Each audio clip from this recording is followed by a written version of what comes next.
ಬಂಟ್ವಾಳ ತಾಲೂಕಿನ ಅಮಟಾಡಿ ಗ್ರಾಮದ ಕಿನ್ನಿಮಜಲು ಎಂಬಲ್ಲಿ ಬರಡಾಗಿದ್ದ ಭೂಮಿಯಲ್ಲಿ ಸುಮಾರು 120 ವರ್ಷಗಳ ಹಳೆಯದಾದ ಕೆರೆಯೊಂದರ ಹೂಳೆತ್ತದೆ ಕೆಸರು ಕಲ್ಲು ಪೊದೆಗಳಿಂದ ಆವರಿಸಿ ನಶಿಸಿ ಹೋಗುವ ಹಂತದಲ್ಲಿತ್ತು. ಊರಿನ ಗ್ರಾಮಸ್ಥರೆಲ್ಲ ಸೇರಿಕೊಂಡು ಶ್ರಮದಾನ ಮಾಡಿ ದಾನಿಗಳ ಸಹಕಾರದೊಂದಿಗೆ ತಡೆಗೋಡೆಯೊಂದನ್ನು ನಿರ್ಮಿಸಿ ಪುನರುಜ್ಜೀವನಗೊಳಿಸಿದ್ದಾರೆ.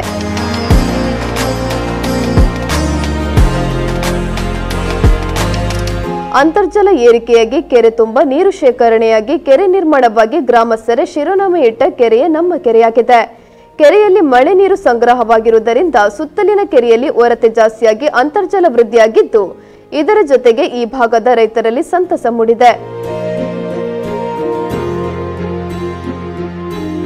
ಈ ಕೆರೆಯು ಸಾಧಾರಣ ಒಂದು 120 ವರ್ಷ ಇತಿಹಾಸವುಳ್ಳ ಕೆರೆ.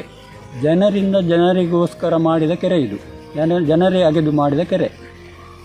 ಅದು ವರ್ಷಕ್ಕೆ ಅಂದರೆ ಒಂದು ಡಿಸೆಂಬರ್ ತನಕ ನಮಗೆ ನೀರು ಇರ್ತಾ ಇತ್ತು. ನಾವು ಸೆಪ್ಟೆಂಬರ್ ತಿಂಗಳಲ್ಲಿ ಇದನ್ನು ಕಟ್ಟುತ್ತಾ ಬಂದಿದ್ದೇವೆ. ಅದು ಸಾಧಾರಣ ಡಿಸೆಂಬರ್ವರೆಗೆ ಎಲ್ಲ ನೀರು ಖಾಲಿ ಆಗ್ತಾ ಇತ್ತು. ಕ್ರಮೇಣ ಅದು ಮಣ್ಣಿನ ಗೋಡೆ ಆದ್ದರಿಂದ ಅದಕ್ಕೆ ನೀರು ಹೆಚ್ಚು ಶೇಖರಣೆ ಮಾಡಲಿಕ್ಕೆ ನಮಗೆ ಆಗ್ತಿರಲಿಲ್ಲ. ಇದು ವರ್ಷ ಹೋದಾಗ ಒಂದು 10-20 ವರ್ಷ ಮೊದಲು ಅದು ಸ್ವಲ್ಪ ಪಾಳು ಬಿದ್ದಿತ್ತು. ಅದು ಮತ್ತು ಊರಿನವರು ಸೇರಿ ಪುನಃ ಅದನ್ನು ನಾವು ಏನಾದನ್ನು ಮಾಡುವ, ಅದನ್ನು ನೀರಿಗೋಸ್ಕರ ಬಳಸುವ ಏನಾದೊಂದು ಕ್ರಮವನ್ನು ಕೈಗೊಳ್ಳಬೇಕು ಅಂತ ನಾವು ಊರಿನವರು ಸೇರಿ ನಿರ್ಧಾರ ಮಾಡ್ತೇವೆ.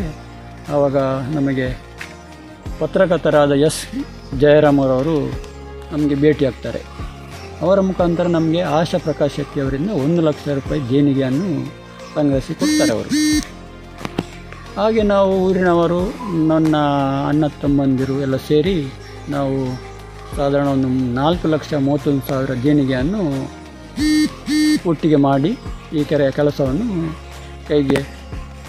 ಕೈಗೆತ್ತಿಕೊಂಡಿದ್ದೇವೆ. ಅದು ಕಳೆದ ವರ್ಷ ಏಪ್ರಿಲ್ ತಿಂಗಳಲ್ಲಿ ಸ್ಟಾರ್ಟ್ ಮಾಡಿ ನಾವು ಏಪ್ರಿಲ್ ಎಂಡ್ ತನಕ ಮಾಡಿ ಮುಗಿಸಿದೆವು. ಅದರಲ್ಲಿ ಸಾಧಾರಣ ಈಗ ನಾವು ಅದರಲ್ಲಿ 3 ವಿವಿಧ ಗುಂಡಿಗಳನ್ನು ಮಾಡಿದ್ದೇವೆ ನೀರು ಸಂಗ್ರಹಣೆ ನಿಲ್ಲಲಿಕ್ಕೆ.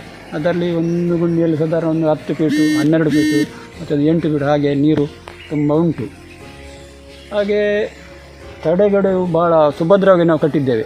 ಅಡಿಗೆ ಕಪ್ಪು ಕಲ್ಲ ಪಂಚಾಂಗವನ್ನು ಹಾಕಿ ಅದರ ಮೇಲೆ ನಾವು ಕೆಂಪು ಕಲ್ಲಿನಿಂದ ಸಾಧಾರಣ ಒಂದು 2,500 ಕಲ್ಲು ಅದಕ್ಕೆ ಹೋಗಿದೆ.